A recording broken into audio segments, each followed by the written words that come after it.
महाराष्ट्र राज्याचा मुख्यमंत्री हिंदीसाठी भांडतोय, मराठीसाठी मराठी सक्तीची इतर ज्या बाकीच्या शाळा आहेत याच्यामध्ये तुम्ही आज मराठी आणली पाहिजे, सक्तीची केली पाहिजे, ते सोडून तुम्ही हिंदी सक्तीची करण्याच्या मागे लागलेला कोणाच्या दबावासाठी? कोण दबाव टाकते तुमच्यावरती?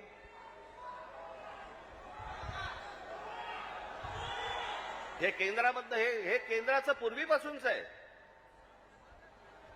काँग्रेस असल्यापासूनच आहे हे सगळं.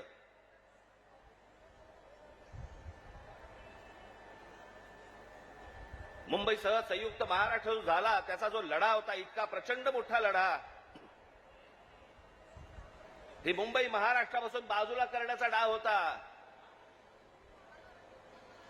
तो कोणाचा होता? काही गुजराती व्यापाऱ्यांचा होता आणि काही गुजराती नेत्यांचा होता.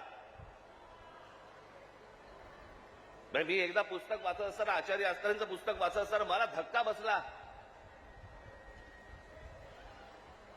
की मुंबई महाराष्ट्राला मिळू नये